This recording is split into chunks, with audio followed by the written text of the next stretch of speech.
We were shooting Harvey Korman and bad guys escaping from Warner Brothers, escaping from the black sheriff who was, Cleavon Little was on a horse. Yep. When Mel Brooks set out to make Blazing Saddles, he wasn't aiming for a safe Western spoof. He was planning to blow the doors off every convention Hollywood held dear. And from a very first day of shooting, that philosophy wasn't just a creative choice, it became a necessity.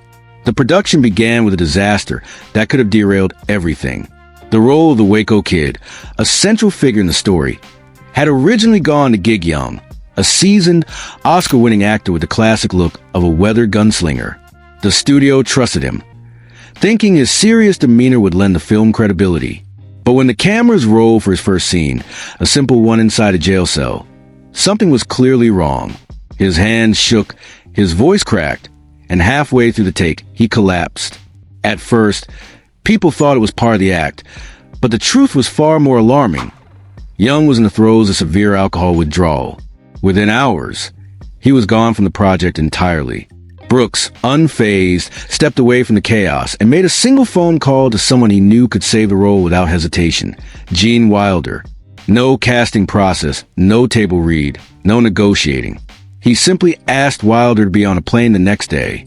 Wilder didn't even ask to see the script. He just agreed.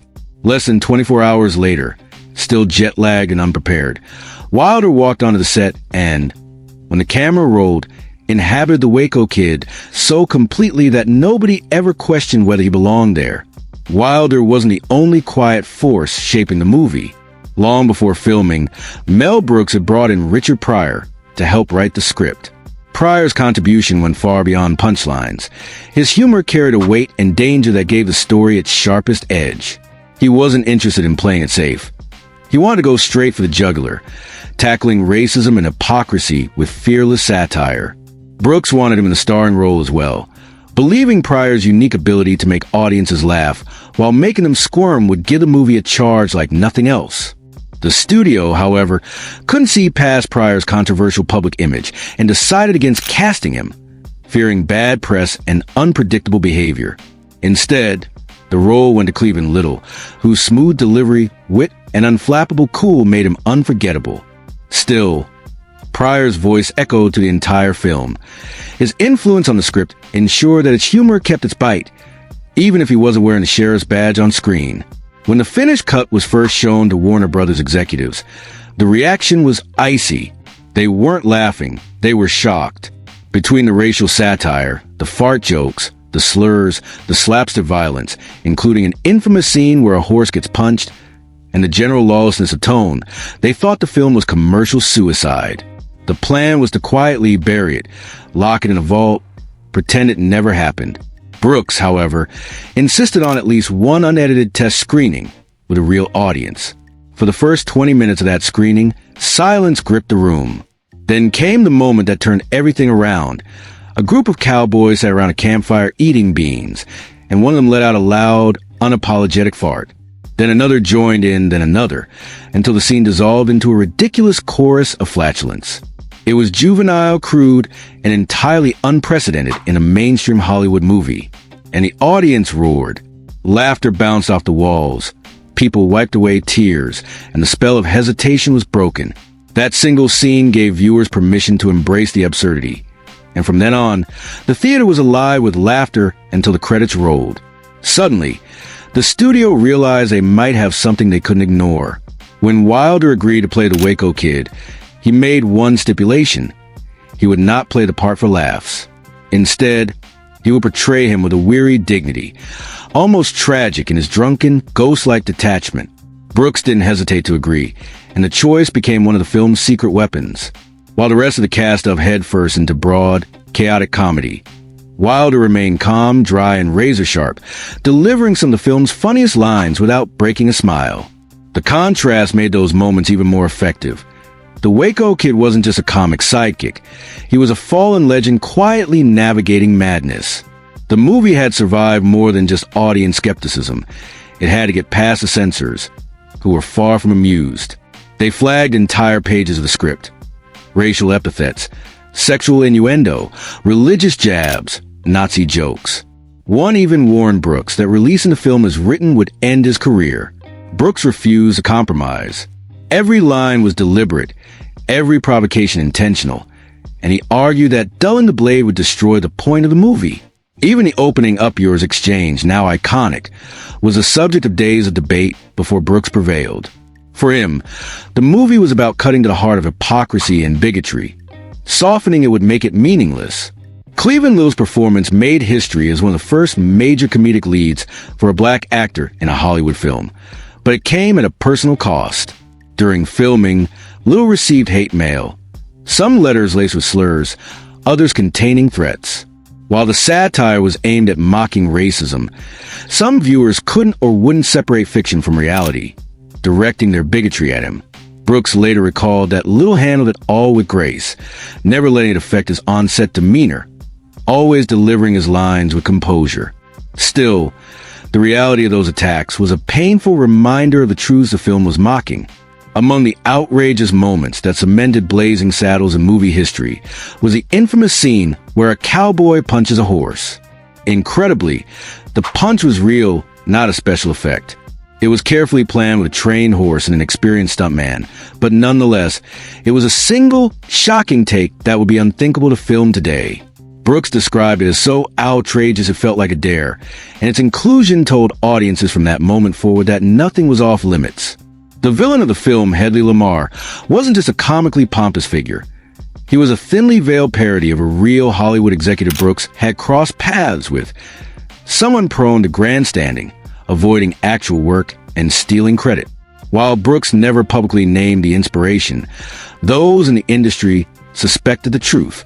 Harvey Korman's performance leaned into the character's vanity and pretension so perfectly that the parody cut sharper than any direct insult. Slim Pickens, a veteran of serious westerns, brought another layer of accidental brilliance. When he arrived on set, nobody told him the movie was a satire. Believing he was making a straight-laced western, Pickens played his part with complete sincerity, reacting to absurd situations, bean-fueled campfires, ridiculous brawls, exploding props, as though they were genuine drama. This straight-man approach amplified the comedy without him ever having to try, and it was exactly what Brooks wanted. The production wasn't without real danger. In one scene involving a toll booth rigged with explosives, the blast was meant to occur after the actors were clear the area, but a misfire caused the charge to detonate early, sending debris into the air only seconds after the cast had moved. Nobody was hurt, but it was a close call. Brooks banned all unnecessary personnel from being near future explosive setups, but he kept a dangerous take in the final cut. Then there was the ending, a chaotic, genre-breaking finale where the action spills out of the Western set into other studios' sound stages, culminating in a musical number led by Dom DeLuise in full choreographer mode. Executives hated the idea, calling it disconnected from the plot and too insane for audiences to follow. Brooks ignored them.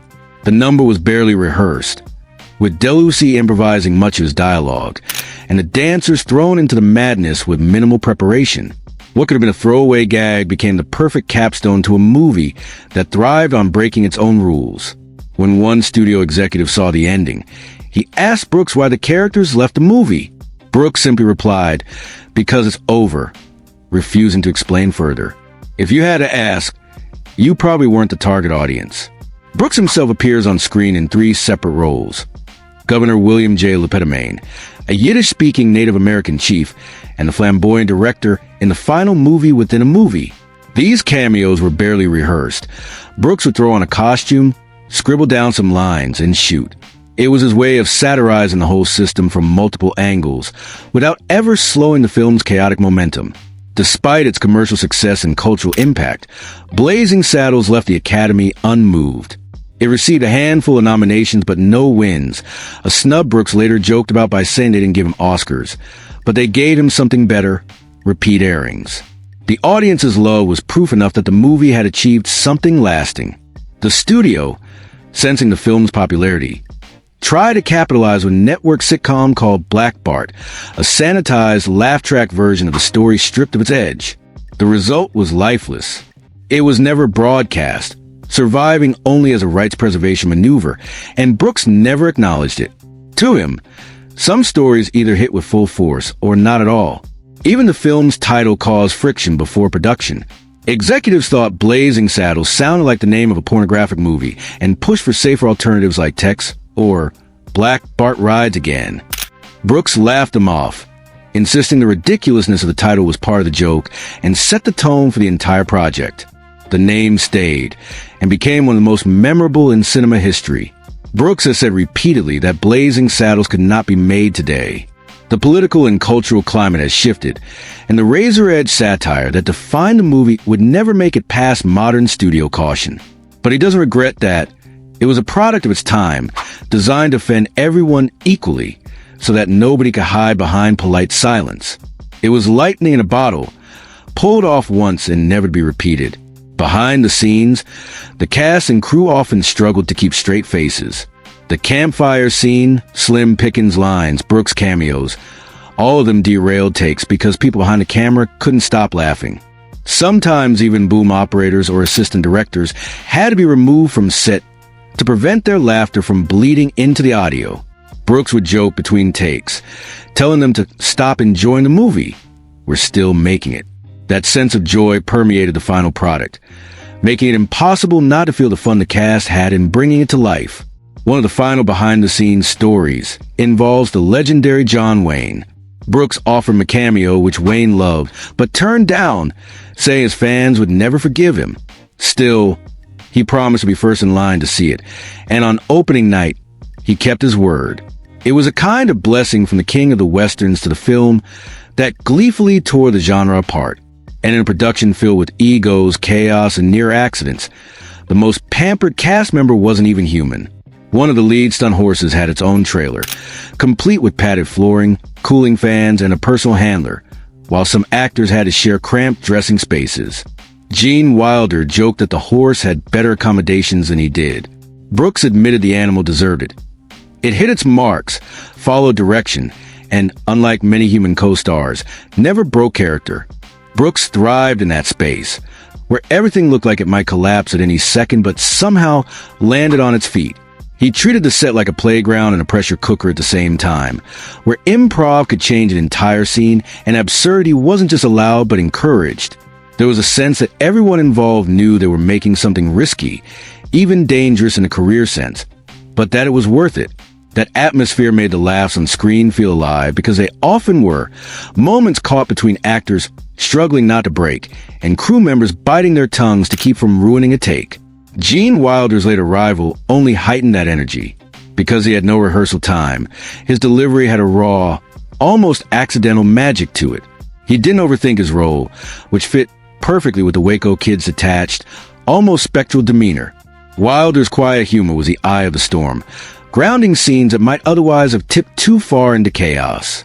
The more outrageous the situation, the calmer he seemed, making him, paradoxically, one of the funniest presences in the film. Cleveland Little, meanwhile, carried the heart of the movie. He had to juggle being both the hero and the audience's straight man, walking a fine line between engaging with the lunacy and reacting to it. His coolness under pressure was a kind of armor, not just for character but for himself as an actor facing the very real hostility of some viewers. It's easy to forget that in the early 1970s, a black actor leading a major Hollywood comedy was still a rarity, and Blazing Saddles didn't shy away from making race the central subject of its humor. Little's performance worked because he never let the jokes undercut the reality at the core of the satire.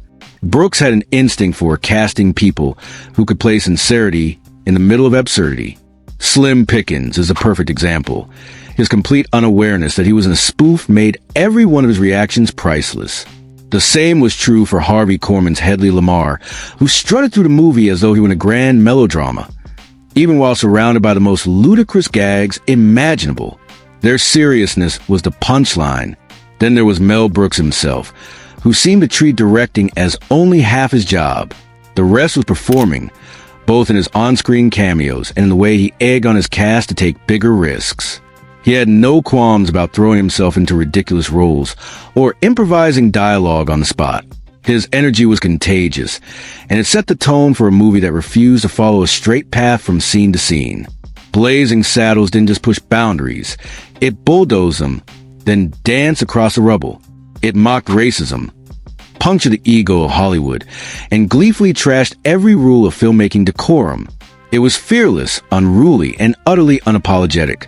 And in doing so, it created a comedy that, half a century later, still feels like nothing else that has ever come out of Hollywood. The gamble paid off at the box office, but Brooks never forgot that it was almost killed before audiences ever saw it. That one test screening, the one saved by a fart joke, became part of the movie's legend, a reminder that sometimes all it takes is one moment to turn a disaster into a triumph. In the end, Blazing Saddles wasn't just a comedy. It was a collision of talent, timing, and sheer audacity, a movie that didn't just cross lines but erase them entirely.